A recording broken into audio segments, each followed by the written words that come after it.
Hey folks, welcome to the 30 Days to Learn Adobe After Effects course. My name is Vincent, and today in this lesson we're going to be discussing about 3D layers, the reaction in 3D space, and transform properties within Adobe After Effects. Let's get started.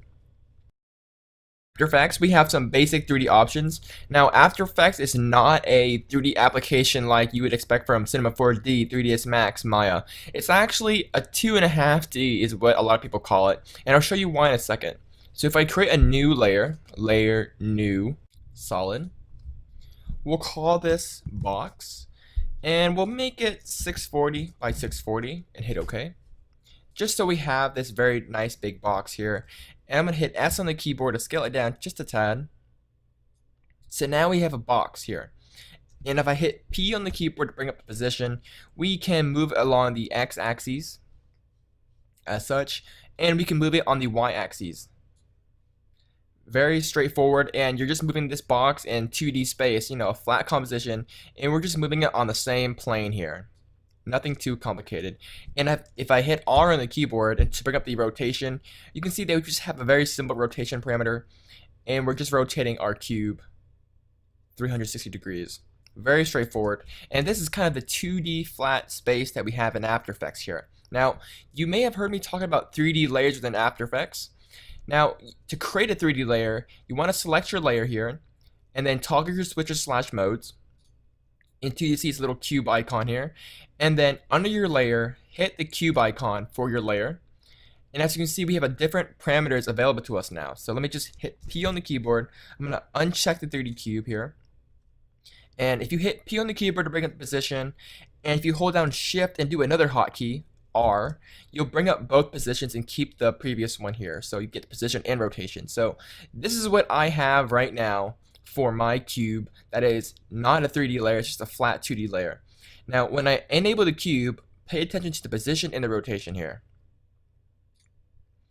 You can see that once we convert our layer to a 3D layer, we have an additional position axis here, and this is the Z axis, so this is pretty much controlling the depth of the object in 3D space. And then we also have the orientation in space here, as well as the rotation.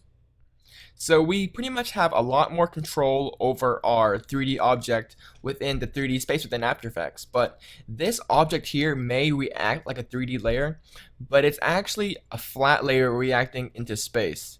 Now I know that may not sound very clear, but let me just show you. If I create a new camera here, and we'll talk more about cameras a little bit later in the series here. I'm going to create a camera, and then I'm going to rotate around this box here. And you can see that, yes, we have an actual box layer, and we can rotate it, move it in 3D space, as you see here. But as you can see, the actual box is not 3D, it's not extruded, it's just a flat 2D layer, but in a 3D space environment. So that's what 3D means within After Effects. You don't really have 3D extrusions, we can't really make polygons and such like that, but we do have a 3D space environment in which we can kind of do a lot of tricks, do a lot of trickery and illusions to kind of create a sense of 3D within After Effects. And again, I'll discuss more about that later in the basic techniques section of this course. But just realize that we don't really have full 3D capabilities except for kind of the 3D space environment here. Now, of course, you can create somewhat of a 3D extrusion if you have third-party plugins such as Metal Shapeshifter or Zaxworks 3D Invigorator. There are a lot of plugins that kind of make up and pick up the slack of After Effects, but for the most part, After Effects cannot really behave like a 3D application unless you're on CS6 with some basic 3D extrusion or you're using a 3D application. But then again, if you really want some full control over 3D stuff like such as polygons, 3D text, 3D objects, then you're going to be doing most of that work in Cinema 4D or 3ds Max. So back to the subject matter, again, we have 2D flat layers in 3D space. And aside from additional position rotation properties and their reaction to space, you also have material options here. And this is somewhat similar to a 3D application where we can control the material of the object in 3D space. And if I create a new light, you're going to see that it does react to light. So if I create a new light here, we'll call this light, point light, and intensity to 150. We can change the color, and we'll hit cast shadows, hit OK. You can see that our object is affected by our light here, and if I zoom out and kind of adjust the lights, you can see that our 3D layer does react to light.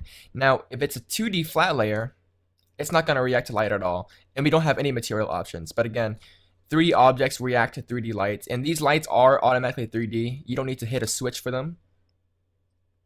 And you can navigate and kind of reposition, move 3D layers by clicking on these little axis handles here. This is the Y axis, this is the X, and the blue is the Z axis. So you can kind of move it. You can see how it reacts to lights and such like that, and all 3D layers react with each other. So now 3D in After Effects is actually a very complicated matter. The concept may seem very simple. It's just a 2D flat layer in 3D space, but you know, once you'll be working with 3D layers and cameras and rotations and all these orientation properties and such, you'll soon realize that 3D layers within After Effects can be kind of complicated, especially with 3D cameras and you know, the interpolation and such like that. So you will run into some weird things when working with 3D layers in After Effects. Hopefully I'll address some of them in this series, but again, it's a very complicated matter.